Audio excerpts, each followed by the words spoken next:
amigos, bienvenidos una vez más a Proyecto Guión en Blanco. Esta vez seguimos con la parte 2 de Los Brujos y el Poder y estoy con mi amigo Salvador. Hola Salvador, mucho gusto en que estés aquí con nosotros.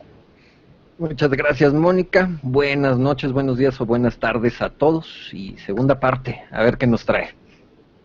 Bien, y ahora con ustedes Errais, nuestro mago favorito. Errais, buenas noches. Hola chicos del Ajo, hola chicos de Proyecto en Blanco. Un gusto estar aquí. Buenas lunas. Muy bien, entonces nos habíamos quedado la vez pasada en que íbamos a empezar ya con la parte en que los brujos están afectando directamente las decisiones que se toman en las esferas del poder, tomando en cuenta que las esferas del poder pueden ser las esferas políticas, las empresariales o pueden ser mafias, narcos, guerrillas, y vamos a iniciar. ¿Quién inicia con? Ok, si se permite, gracias, estimado Raes. Bueno, ahí tenemos varios ejemplos. Tenemos México, que es de donde estamos transmitiendo, tenemos el mundo, tenemos varias esferas. No sé si vamos intercalando unas por otras. Creo que lo mejor es que cada uno de nosotros vayamos tomando un tema. ¿Cómo ves si empiezas tú con el tema favorito que quiere la mayoría saber? ¿Qué pasó con Martita Sagún? Uy, bueno, con Martita Sagún ahí, detallazo con nuestra querida Martita, ¿no? Caso, muchos, vámonos con el ejemplo general, con el a sabiendas de todos, el que tenía entoloachado, tenía amarrado mágicamente a Vicente Fox, ¿no? O sea, todos lo pudieron ver. Caso de México, para aquellos que nos ven en el extranjero, capaz les llegó. Si no, pueden buscarlo en otros canales de YouTube, en noticias, o sea, porque incluso salió en periódicos, no solamente nacionales, sino a nivel internacional, salían los comentarios de la gran manipulación que tenía Marta Sagún sobre Vicente Fox. Si hay un cambio rotundo, si quieren seguir su carrera al inicio, o sea, desde que era gobernador de Guanajuato, y ya una vez que conoce a Marta Sagún y cuando ya empiezan una relación, se empieza a ver un cambio en el comportamiento, en la manera de hablar, incluso, digamos, científicamente se dijo que estaba sufriendo de depresión y que eran los medicamentos y que el poder esto y lo otro, pero visto desde otros aspectos, se hablaba de que andaba embrujado, ¿no? Que le estaban dando toluache, ¿no? Que le llaman el té de amor, en distintas versiones. El toluache parte de una raíz, de la raíz creo que es de la hierba del diablo, si no me equivoco, por ahí corrígeme, Raíz. Datura. Ok. Es de distribución universal, se llama Datura y aquí en nuestro país la conocemos como toloache. Y bueno, pues justamente, muchísimas gracias, Erres, pues justamente el toloache pues se utiliza dentro de las mancias, dentro de las artes ocultas para poder enamorar y poder controlar a la gente. Ahora, dato muy interesante, donde está justamente documentado e incluso salió en un par de libros. Se hablaba que una de las asesoras dentro del gabinete de Vicente Fox fue una mujer seleccionada por la propia Marta Sagún, y esta mujer, que tenía de específico para tener este puesto de asesoría dentro de la presidencia de México en ese sexenio, es que tenía conocimientos de astrología, ¿no? Entonces, con estos conocimientos, ella era la que iba dando los movimientos, las estrategias, en qué momento tenían que dar cierta conferencia, en qué momento tenían que hablar de X o Y cosa ante el público. Uno de los grandes conflictos de Vicente Fox pues, es que se dejaba llevar, pero también con la manipulación detrás de Marta Sagún. Y obviamente tenemos esos dos aspectos, una que tenían asesora a nivel presidencial siendo astróloga, no por sus conocimientos, sus doctorados, sus maestrías, licenciaturas, lo que fuera a tener esta mujer, sino específicamente por el concepto de astrología y que los iba modificando. Parte de lo que se platica, de lo que se ha documentado a la hora de hablar acerca de ella, es los lugares y las fechas en concreto, cuando Fox estaba en campaña, porque desde ahí la conocieron a esta mujer. Ella era la que decía, en este lugar en específico tienes que hablar de este tema y tiene que ser el meeting a tal hora, ¿no? Incluso la idea de llevar el estandarte de la Virgen de Guadalupe, más allá de una acción de mercadotecnia, que probablemente hubo un equipo detrás, también se le asesoró que tenía que tener justo la imagen de la Virgen de Guadalupe, porque iba a ser este manto protector que le iba a abrir ya las puertas definitivamente hacia la presidencia, ¿no? Entonces, tenemos justamente, pues, este punto delicado, y no estamos hablando de hace mucho, estamos hablando del año 2000, de 2000 a 2006. Sí, de hecho, Gina Morris, que supongo que es de quien estás hablando, ¿no? Sí, efectivamente, gracias, se me había olvidado nombrarlo. Gina Morris se peleó con Marta Sagún, y en el momento en que se pelea con Marta Sagún, porque Gina Morris es quien le pone en contacto a Marta Sagún con el padre Felipe, el cubano, que era el que hacía toda la santería. Y cuando ella se pelea con Marta Sagún, aparece en escena nada más y nada menos que Elba Ester Gordillo. La más fea con la cual bailar. Sí, Elba Ester Gordillo se hace muy amiga de Marta Sagún cuando Gina Morris desaparece del mapa por un tiempo, porque no desaparece mucho tiempo realmente. Le pidió perdón a Martita por el desacuerdo que había tenido, pero para ese entonces resulta que el Ester Gordillo ya le había hecho un mapa astral a Marta Sagún. Entonces ahí empezó todo el problema, ¿no? Fue cuando ya se hicieron muy amigas. Se llama el padre Felipe Campos, es el cubano. Con el Wester, el dato curioso fue que justo por todos aquellos movimientos tan legales que llevaba dentro del sindicato y también dentro de la cuna priista, justo con la salida de Carlos Salinas de Gortari, y que comienzan sus conflictos internos dentro del PRI, y llega Ernesto Zedillo. Esto se supo, también salió en medios publicados, está documentado, creo que incluso hay fotografías circulando por ahí, las estuvieron por algún tiempo, no las busqué ahora en específico, vamos a ver si en postproducción, aquí ponemos a trabajar al equipo para que la encuentre y se las ponemos aquí en pantalla.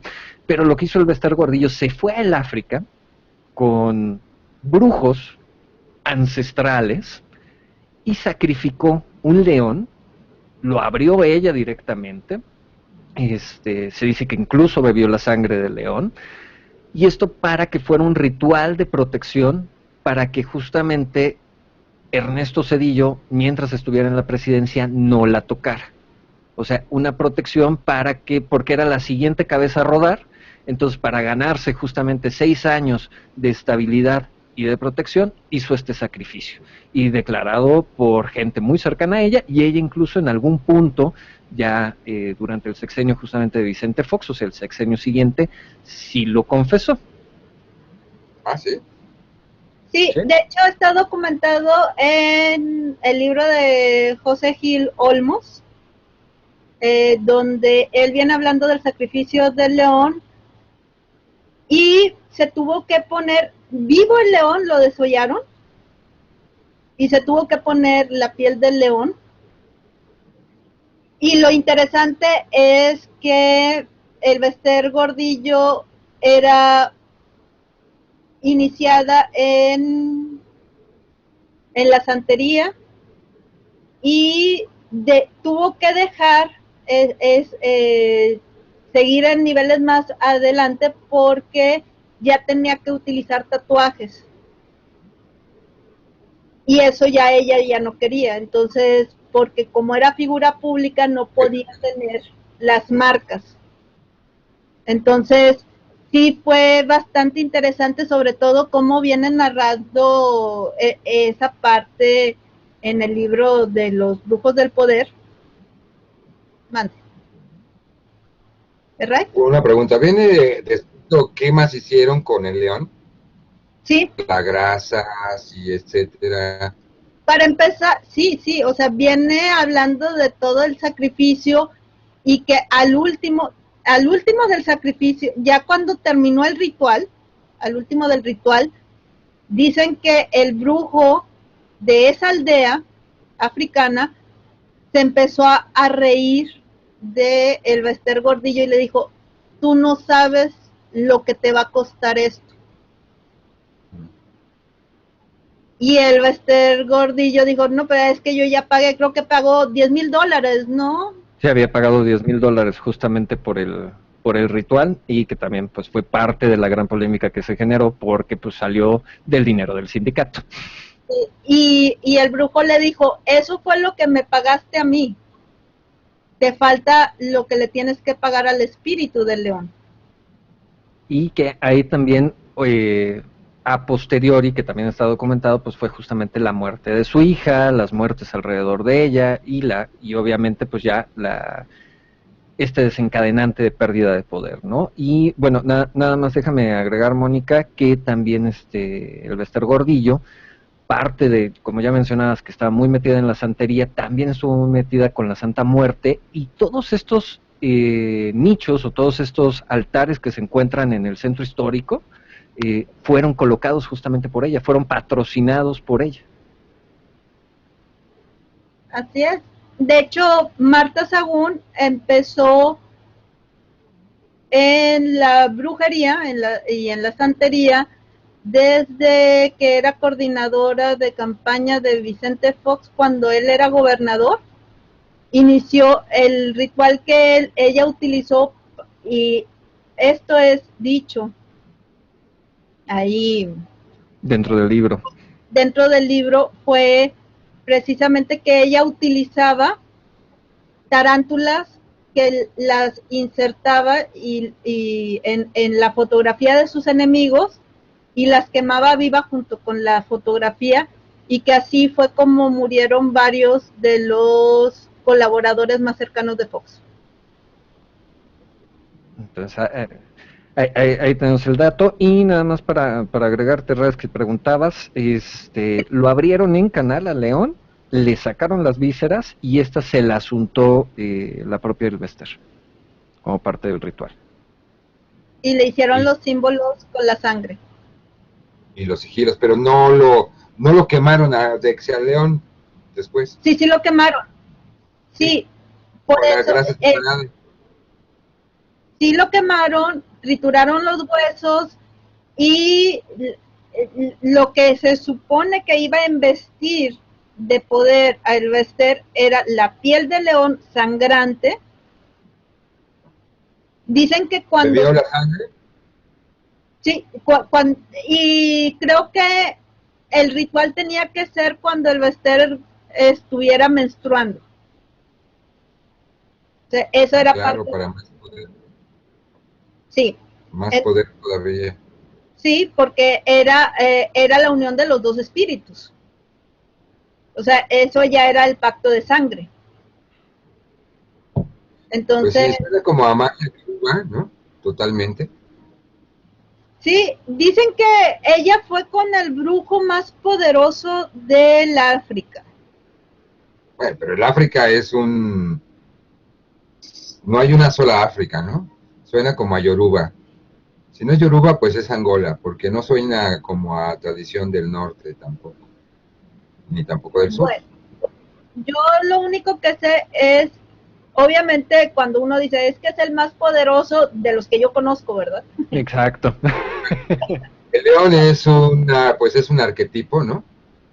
Salvo, o sea, tal vez aquí en nuestras latitudes no tenemos leones, pero tenemos pumas, ¿no? Tenemos jaguares, etcétera, ¿no? pues tenemos algo que lo represente, como quiera que sea. Y pues obviamente, como figura principal, ¿no? El león de Judá, que por algo es un león, ¿no? El rey león, el personaje por algo es un león, ¿no? La piel que viste Hércules, es de un león. Está relacionado numerológicamente con el 23, real del león, y el ritual con el número 14, con la templanza, donde hay una copa de agua y una copa de sangre. Y pues obviamente tuvo que haber sido en una fecha muy, muy posiblemente algún 11 estuvo implícito, o si no fue un 11 fue un 29, ¿no? O un 38, en fin, uno de sus planos, y y pues qué poca, ¿no? Mira que ir a matar un león, en fin, qué fuerte. Bueno, y en teoría, Y perdón, pues, sí, no, y pues obviamente en la cuestión, pues mágica, pues la dotó, ¿no? De un gran poder, pero pues también el precio, ¿no? El precio no monetario, o sea, de haber sido espeluznante. y sí la sufrió bastante. Y bueno, finalmente, dentro de la creencia o no creencia de esto, pues el Bester se salvó durante el sexenio de Zedillo, se salvó durante el sexenio de Fox, durante el sexenio de Calderón, de ser atrapada. Obviamente su gran temor era con el de Zedillo, por este rompimiento que tuvo el Bester con Salinas de Gortari, y también el precio a pagar, pues, como digo, fallecieron hijos de ella, y luego la pérdida del poder completo, ¿no? Entonces podría ahí estar el esquema. Si se ve escépticamente, puede ser una cuestión circunstancial, que era obvio que iba a caer por ser una líder sindical, de moverse por líneas ilegales, bla, bla, bla. Lo del fallecimiento de los hijos, pues ahí sí no encuentro la línea editorial por donde ponerlo, ¿no? Pero, o ponerlo espiritualmente como hay un karma, ¿no? Más allá de león o no. De hecho, la pérdida que ella tuvo, creo que a los 2 meses, cercano a los 2 meses después de ese ritual, fue la muerte de su nieto más querido. Sí, tuvo que ser un ser del sexo masculino. Sí. Y cuando ocurrió eso, las hijas y todos los parientes de ella se empezaron a alejar de ella.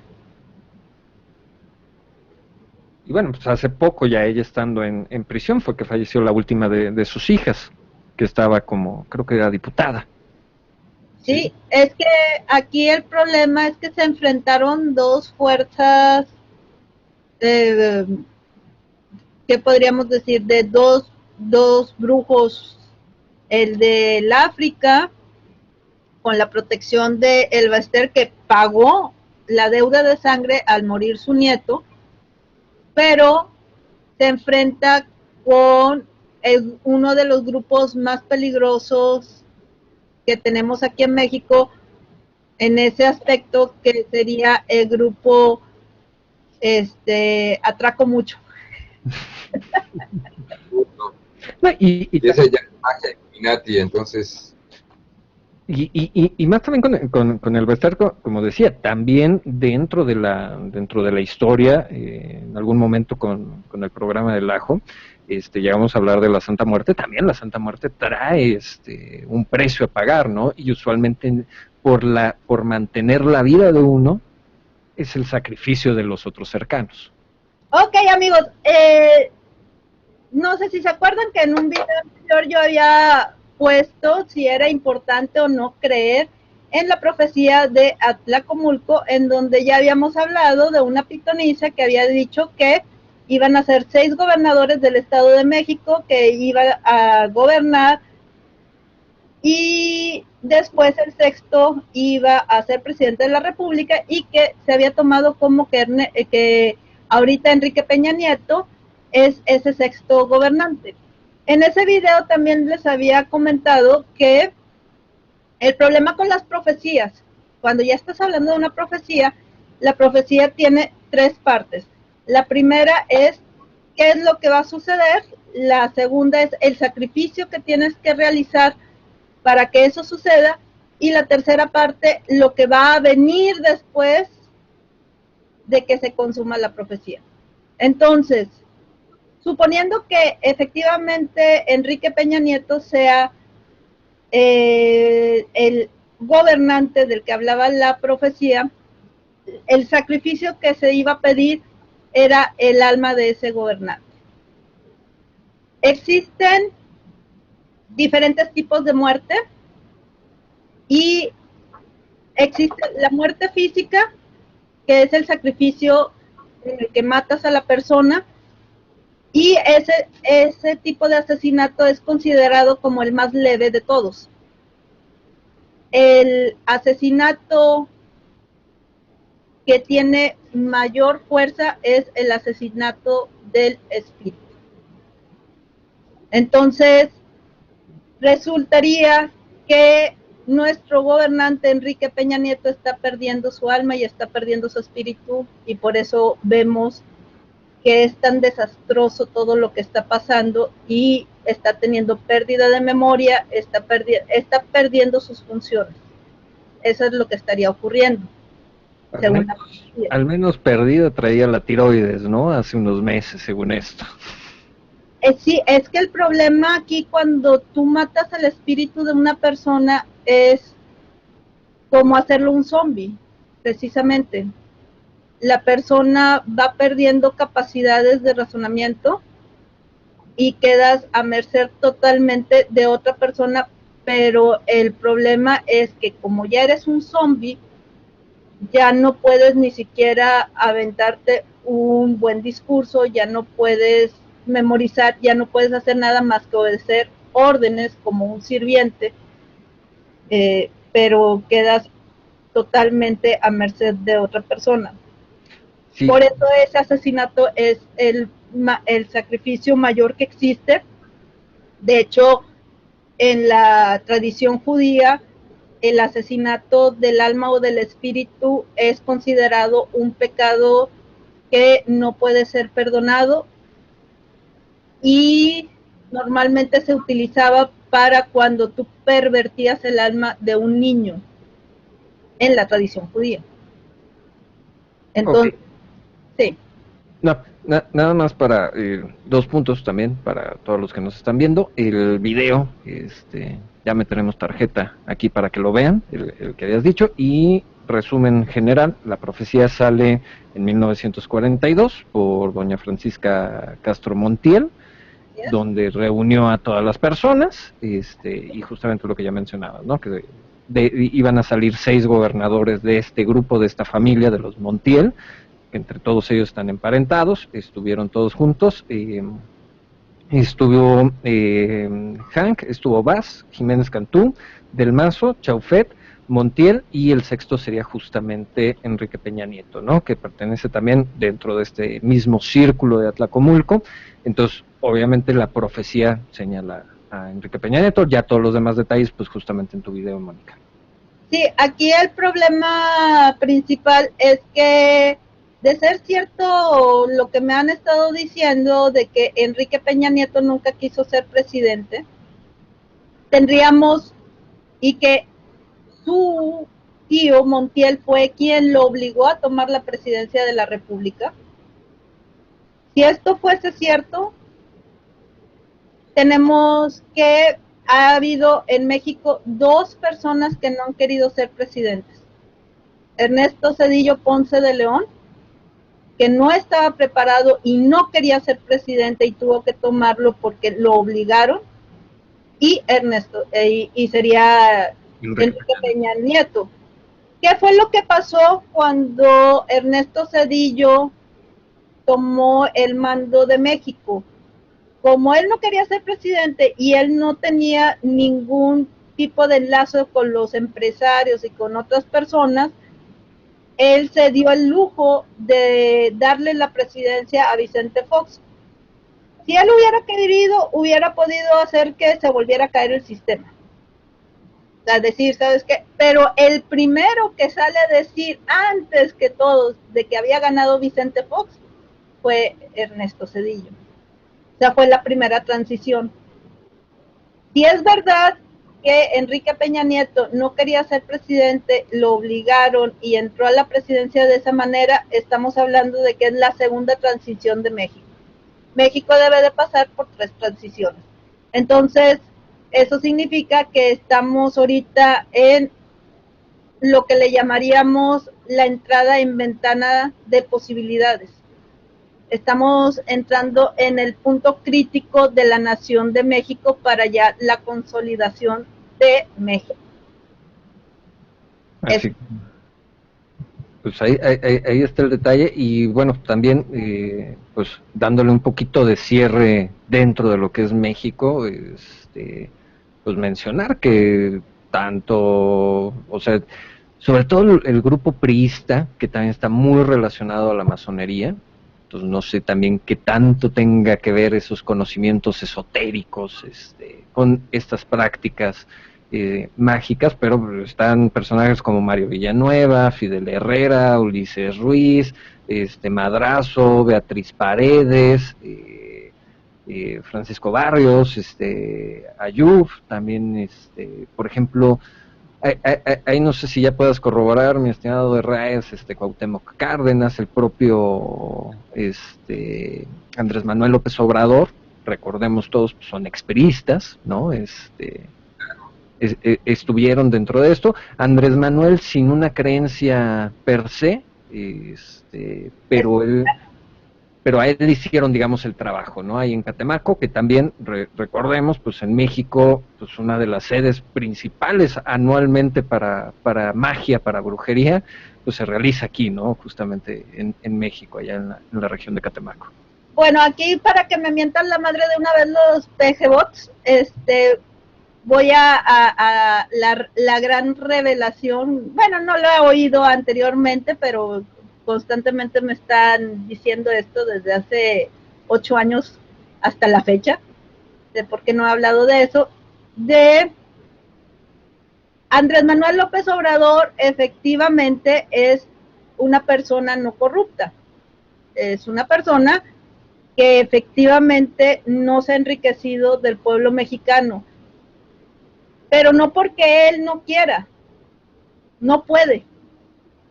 Y no puede porque está arrastrando 2 muertes, la muerte de su hermano y la muerte de uno de sus mejores amigos.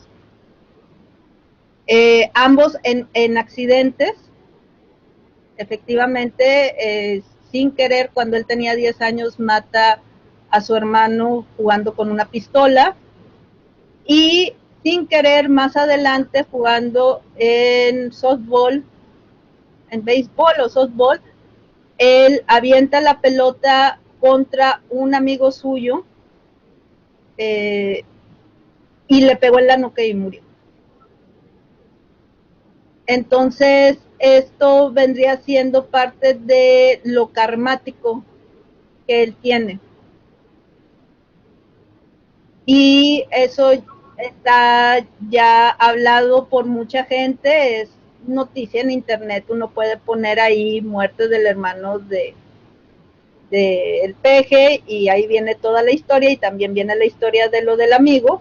Estuvo él en la cárcel, Andrés Manuel López Obrador, por la muerte del amigo, pero lo sacaron luego de la cárcel. Pero él trae, a raíz de eso, luego se volvió cristiano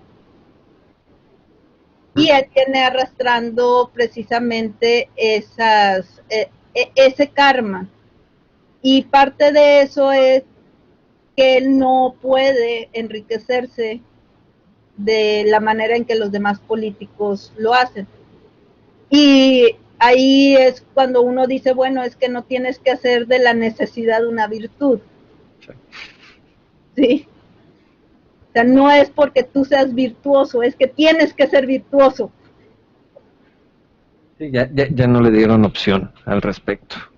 Entonces, son de las pequeñas cosas que uno se va enterando, como también, por ejemplo, su jefe de campaña, uno de los gestores de campaña reconocidos a nivel mundial, fue su jefe de campaña desde el 2006, Y él mismo cuando renunció, ahí viene toda una entrevista donde él dice que López Obrador no quiere ganar la presidencia.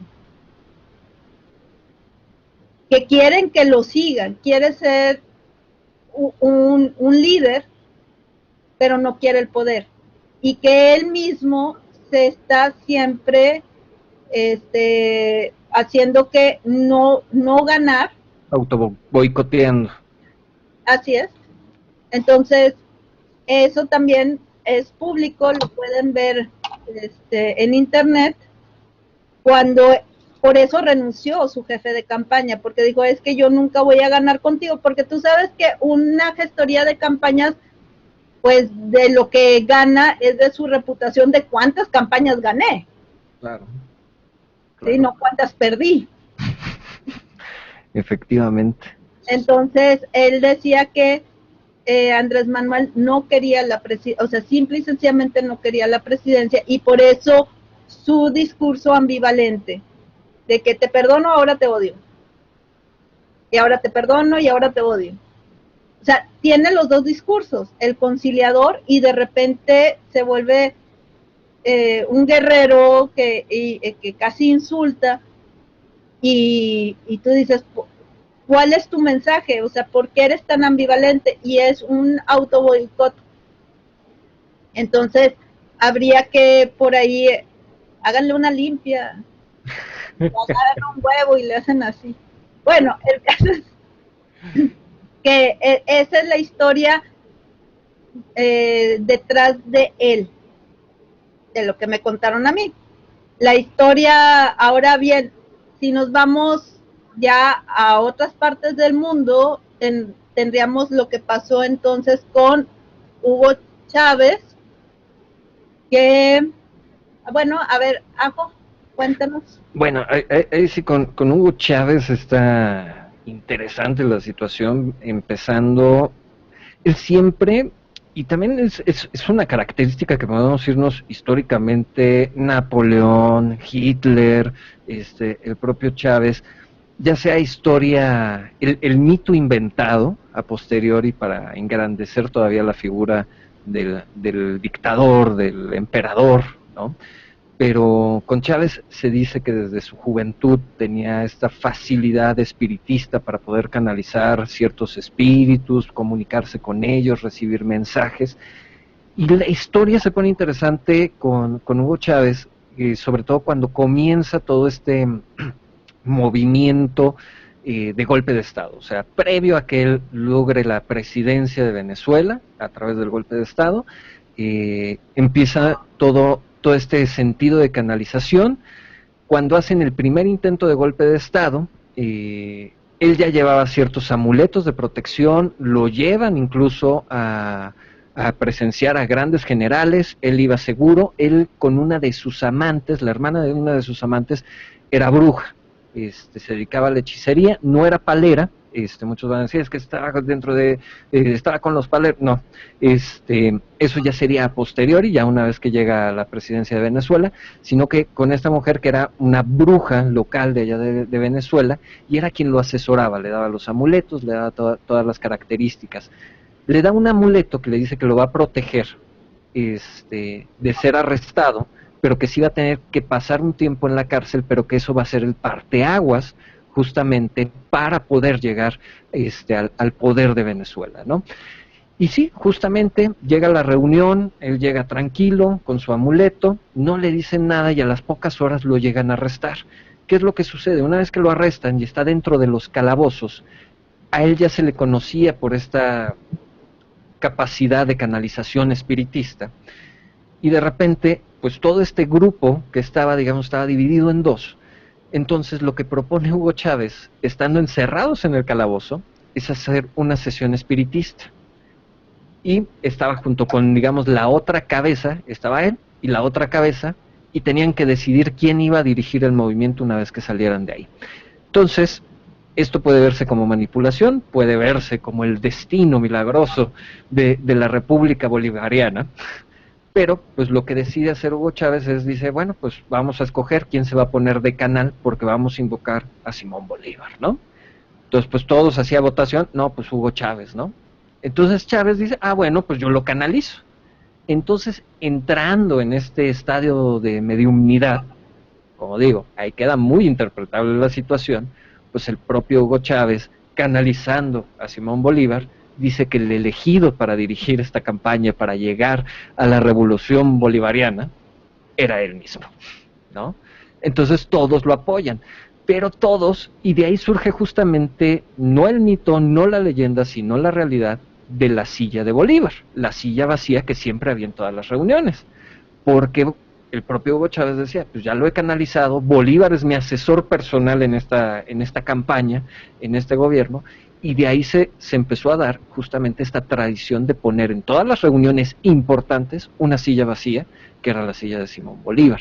Ahora, de ahí nos vamos, como digo, toda esta primera etapa que está documentada con cartas, con esta asesoría de su cuñada ilegítima, que era la bruja que lo asesoraba, ya una vez que llega al poder, ya que llega a la silla presidencial de Venezuela, pues empieza ya toda la asesoría mágica por parte de Cuba.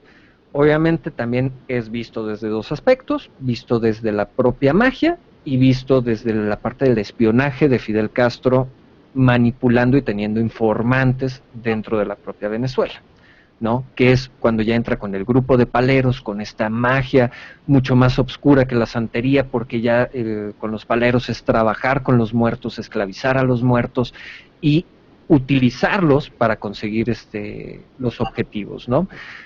Desde el golpe de Estado ya estaba esta asesoría de algunos paleros por detrás, que también se utilizaron espíritus, huesos de muertos, los cuales se esclavizaron para asegurar que el golpe de Estado fuera funcional.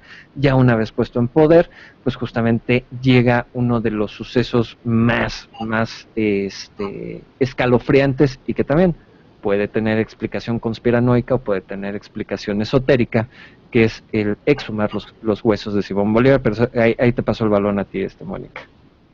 Bueno, se cuenta que cuando fueron y exhumaron los huesos de Simón Bolívar para poder hacer el ritual, el máximo ritual, lo iban acompañando 3 jefes de Estado, bueno, 3 secretarios de él, y casualmente todos ellos murieron, y pues obviamente Hugo Chávez, todos de cáncer.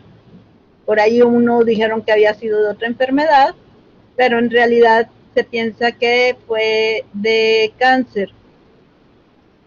Yo, la idea que tengo es como la que dijo Harry Potter, ¿no?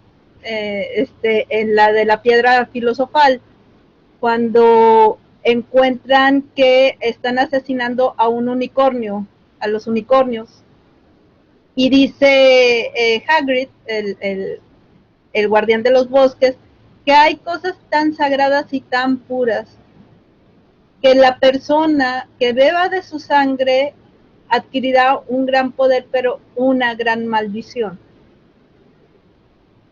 Entonces, hay cosas que son sagradas porque el mismo pueblo le dio ese estatus, que en este caso serían esos huesos, y en el caso de México, cuando se hizo la reforma energética, en ese momento yo me di cuenta que Enrique Peña Nieto había cometido el peor error, porque para muchos mexicanos el petróleo era sagrado. Sí, claro. Entonces, cualquier protección que hubiese tenido, cualquier cosa, en ese momento desaparecería.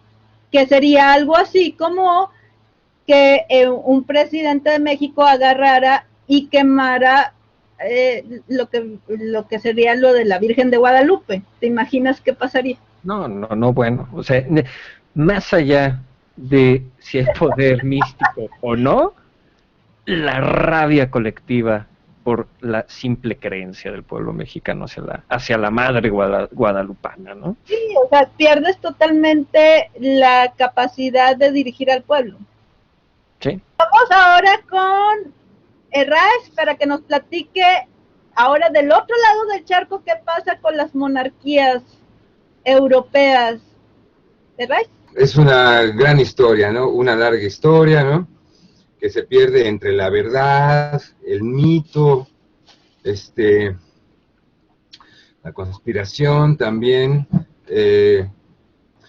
Tendemos a verlo todo como Sumeria, Asiria, Babilonia, todo así como en un solo paquete, pero pues realmente hay una evolución de dos entidades, más que nada, ¿no? Una entidad que representaría después pues, a los griegos a Cronos o a los romanos a Saturno.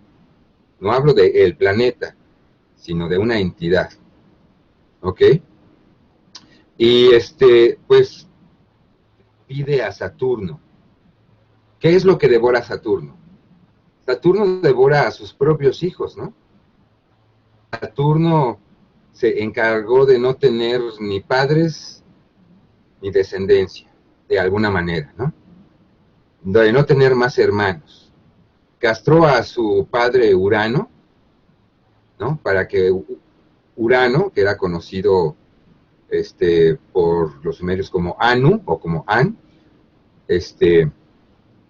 dijo, pues ya no más hijos, ¿no? Yo soy un hijo celoso, quiero ser hijo único, y además yo gobierno el tiempo. Así que, ¿qué es lo que se le pide? Más tiempo. Los sacrificios a Saturno son para más tiempo, ¿no? Más vida para que se hagan las cosas, pero sobre todo es dame tiempo para hacer las cosas. Nos vamos un poquito más al oriente y tenemos a la figura de Satán, ¿no? El adversario, representando a esta misma deidad. Tenemos a Moloch, tenemos a Baal, ¿no? Todos estarían relacionados con Saturno. Y ya dijimos que Saturno fue castrado, ¿no? Sí. Que no es cualquier cosa. Y sus gónadas fueron arrojados al mar de Ea, o al mar de Enki, o al océano, o al Apsu. Y de las aguas surgió Venus, ¿no? La Venus Urantia. Entonces es muy, muy curioso que aquí hay una relación directa entre Saturno y Venus. Pide, ¿no? Pues se le pide luz, se le pide conocimiento, ese tipo de poder. Por eso tenemos satánicos y luciferinos. Están dispuestos a sacrificar a alguien, ¿no? Y va desde alguien hasta todo tipo de entidades, ¿no? Por ejemplo, aquí, no quiero establecer una línea directa, pero en Mesoamérica, por ejemplo, al sol todos los días, por lo menos, se le sacrificaban codornices, ¿no? Siempre tendría que haber alimento a los dioses. A ver, nada más recapitulando, dependiendo... ¿Qué va todo esto? Ajá. Dependiendo de la deidad o el ente al que tú estás sacrificando, le puedes pedir ciertas cosas nada más. Por ejemplo, exactamente. Los sacrificios son realmente a Saturno, en este caso, o a Satán, o a Moloch, o a la entidad que se alimente, ¿no? Pero en el figurativo de los orishas también tiene su entidad. ¿Mande? Pero él nada más da tiempo. O sea, lo que él te ofrece es el tiempo para lograr algo. Sí, y de ahí evolucionó, ¿ok? Personajes salieron, ¿no? Digamos, ¿no? Bajaron del Cáucaso, gobernaron Sumeria, ¿no? Después vinieron los acadios, después resurgió Babilonia, ¿no? Bueno, Babilonia, y entonces los persas y ciertas linajes pasaron de ser mesopotámicos a ser persas. Los persas que ya hablaban de los jinns, ¿no? Que habían heredado culturalmente de babilonios, ¿no? Y de asirios. Y bueno, pues finalmente no todos los hijos, como muy bien señalábamos en la parte 1, no todos los hijos de todas las generaciones van a ser los que gobiernen, ¿no? Los vemos con los Rockefeller, los vemos con los Rothschild. A veces no es el hijo, a veces es el sobrino, que se casó además con la esposa de la hermana de un primo, ¿no? Que ni se apellían Sinclair, se apellidan otra cosa. Pero, en fin, la cosa es que en el árbol de la familia, ahí lo tiene figurado, ¿no? Entonces ya saldrá pues el especialista en blasones y todo eso ahí pues a rescatar el rancio, ¿no? Y bueno, de ahí siempre que hay un caudillo, las tierras y formar un nuevo imperio, pues un caudillo que viene de estos linajes, por lo menos de cierta época, hacia el avance hacia Europa, porque pues, estamos hablando de Europa, porque de Europa brincó esta forma de poder, brincó pues, hacia los Estados Unidos, y pues ahorita ellos son la hegemonía, ¿no? Entonces, y se estableció, ¿no? Como un poder. Y todos ellos han ido con séquitos de soldados o de hombres que los siguen, ¿no? De ejércitos germánicos. Es muy curioso, ¿no? Las germánicas estén conformadas alrededor de otros mitos. Nada más quería anexar, digamos, trayendo a la actualidad justamente la historia, probablemente lo vas a mencionar, si no, pues ya me adelanté, mi estimado de Raes.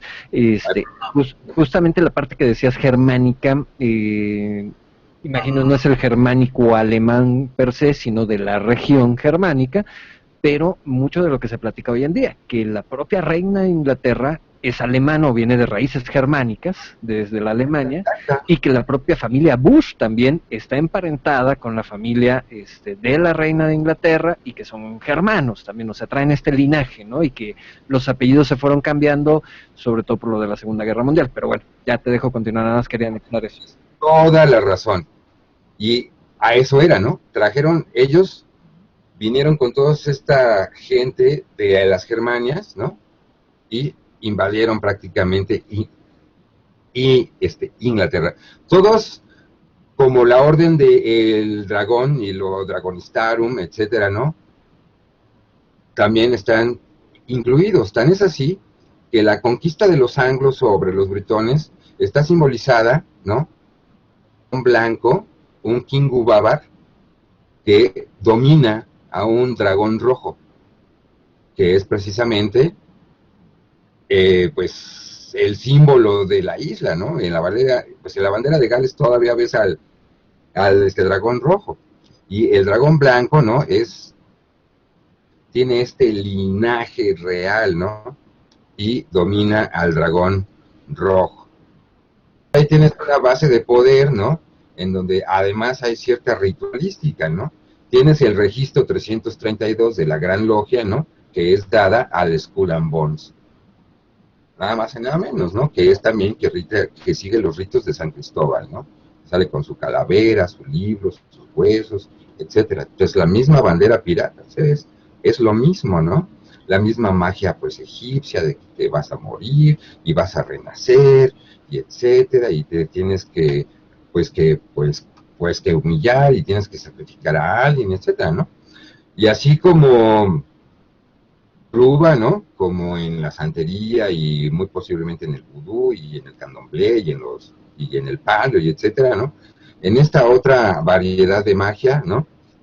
Pues también tienen los rituales, etcétera, ¿no?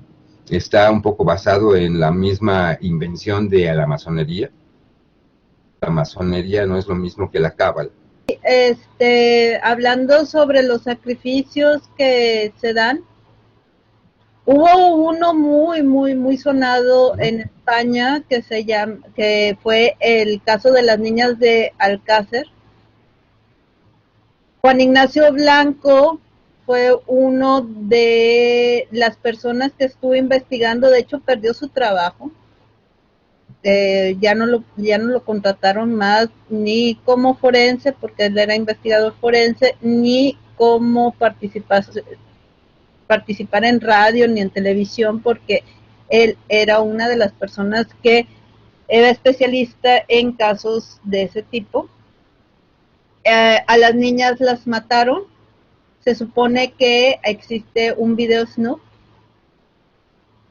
y quienes hicieron el ritual y las mataron fueron un grupo de empresarios, de políticos de las más altas esferas de España, y Repsol, Partido Popular. no, y había también sacerdotes. Estaba la iglesia católica, algunos ahí también. Y fue un... Y el fantasma de Franco. No, es que lo que pasa es que cuando Juan Ignacio Blanco revela cuáles fueron los motivos de ese crimen, resulta que ese crimen no fue ritualista. Es decir, no fue un crimen en el sentido de que voy a sacrificar a estas víctimas haciéndole atrocidad y media, porque fue horrible ese crimen. A mí me tocó investigar sobre él. Es espantoso lo que le pasó a esas niñas. Pero la idea no era porque las voy a sacrificar a una entidad. La idea era, ¿quieres ser parte de nuestro círculo de poder? Sí. Bueno, pues vas a tener que participar en una mutilación, desmembramiento, violación, etcétera, etcétera, de estas niñas, y te vamos a filmar para que si tú no obedeces a todo el grupo, entonces tenemos pruebas contra ti. Eso es lo escalofriante, ¿no? Porque también en Skull and Bones hay una película, ¿no? Acerca de eso. De Sociedad Secreta se llama, sí, se llama Sociedad Secreta la película en español. Y en esa se narra precisamente que lo primero que haces para iniciarte en una sociedad secreta es revelar tus secretos más oscuros.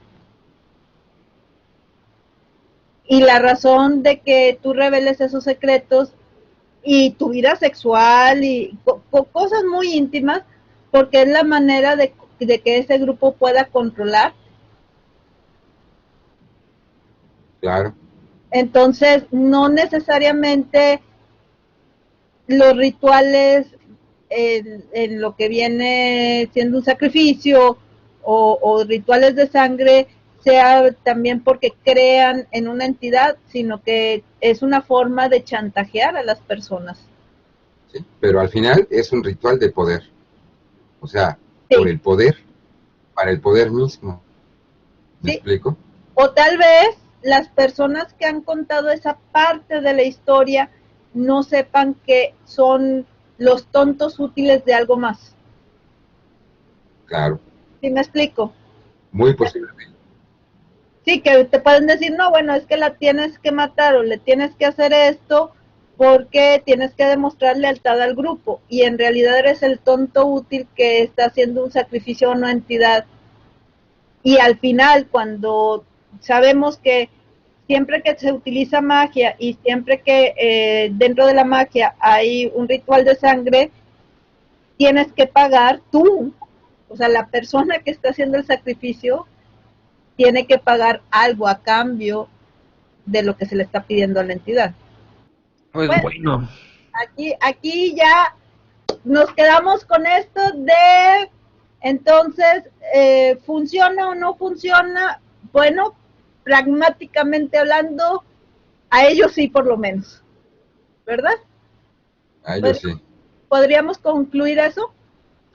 Pues definitivamente, o sea, si lo siguen haciendo, por ahí van a encontrar diversos artículos, incluso yo creo que hasta el pensamiento personal de algunos va a ser qué jalada. ¿Cómo es posible que la gente sea tan ignorante o que pueda tener estas creencias? pues si durante milenios y a la fecha se sigue practicando, algo ha de haber, ¿no? Aunque, como ustedes mismos comentaban, puede ser un efecto placebo, puede ser una condicionante psicológica, un aliciente. Es como, para mí, el pasar frente a una iglesia y persignarse, no veo cuál es el efecto, o el no pasar por abajo de una escalera, tampoco veo cuál es el efecto, pero de todas maneras se hace, ¿no? Y creo que todos somos, yo lo pondría, somos animales de rituales, porque Totalmente. finalmente, si no, pónganse a analizar ustedes mismos, tengo junta importante, o voy a entrevista de trabajo, me toca examen, lo que ustedes se dediquen, tienen un ritual específico que realizar para llevar esa acción a cabo, esperando que salga con éxito. Así es. Rice, conclusión. Pues la misma, ¿no? Que ahí está, y a las pruebas nos remitimos, ¿no? Como siempre, es como el efecto placebo, ¿no? ¿Puede la mente dominar a la materia? Pues no tenemos la certeza científica, pero ahí tenemos los casos, ¿no? Donde de alguna manera se dan las cosas. No creemos en Dios, pero estamos de acuerdo que la fe mueve montañas, ¿no? Y bueno, siempre al final nos damos cuenta que la capacidad de la mente humana, ¿no?, es infinita. Muy bien. Para bien o para mal. Muy bien, entonces terminamos con este tema, amigos. Qué bueno que estuvieron con nosotros. Rad, muchas gracias por estar con nosotros. Ajo, Salvador, muchas gracias. Y no sé si esta va a ser la cuarta entrega, pero buenas Probablemente, ¿eh? buenas Sí, ya son las sí, 5:25. sí, tenemos a Urano en no sé dónde. Bueno, ahí nos vemos. Bye, bye, buenas Ay, no noches. puedo.